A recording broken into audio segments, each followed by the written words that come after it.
আখেরি পয়গম্বরের যখন মৃত্যু খুব কাছাকাছি চলে আসে, আখেরি পয়গম্বর যখন বুঝতে পারে আমার আর তো তেমন সময় নাই, আখেরি পয়গম্বর তার চাচাতো ভাই ফজলকে ডাক দিয়া বলে, ও ফজল, মক্কার মানুষদেরকে এলান দিয়া দাও, আমি নবী মনে হয় আর বেশি দিন থাকবো না।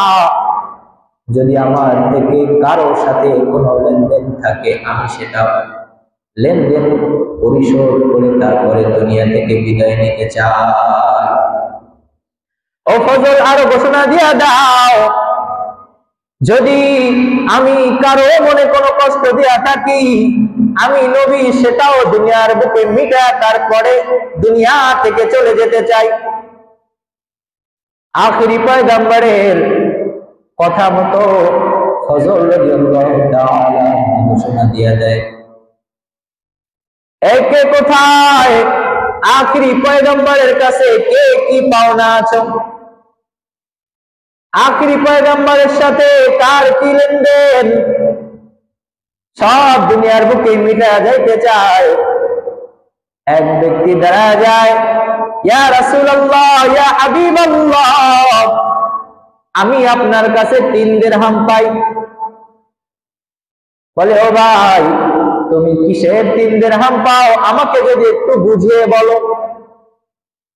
ওই ব্যক্তি ডাক দিয়া বলে, ও পয়গম্বর, আপনি আমার থেকে 3 দিরহাম নিয়ে এক ফকিরকে দান করেছিলেন।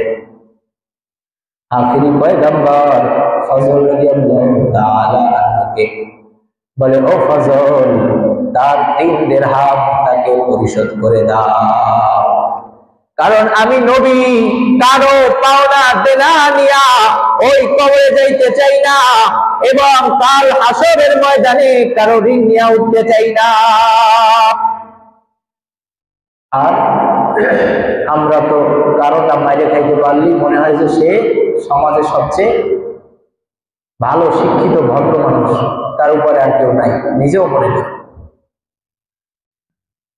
দ্বিতীয় ঘোষণা, কে আছো আখেরি পয়গম্বরের সাথে কোনো মনোমালিন্য হয়েছে? এক সাহাবী দাঁড়ায় গেছে, ইয়া রাসূলুল্লাহ, ইয়া হাবিবাল্লাহ, আমার সাথে আপনার একটা মুআমালা আছে। বলে, কি মুআমালা, যদি একটু বুঝিয়ে বলো। বলে, ইয়া রাসূলুল্লাহ, আপনার সাথে এক যুদ্ধের ময়দানে যাইতেছিলাম, আপনি উটের পিঠে ছিলেন, আপনার সওয়ারির পিঠে ছিলেন, আর আপনার হাতের ছড়িটা আমার গায়ে লেগে গেছে। আজকে আমি আমার সেই পাওনা বুঝে নিতে চাই। আখেরি পয়গম্বর ফজলকে বললেন, ও ফজল, যাও আমার ছড়িটা নিয়ে আসো, আমার চাবুকটা নিয়ে আসো, এবং তার হাতে তুলে দিলেন, তুমি আমি মৃত্যুর আগেই তুমি পরিশোধ করে নাও।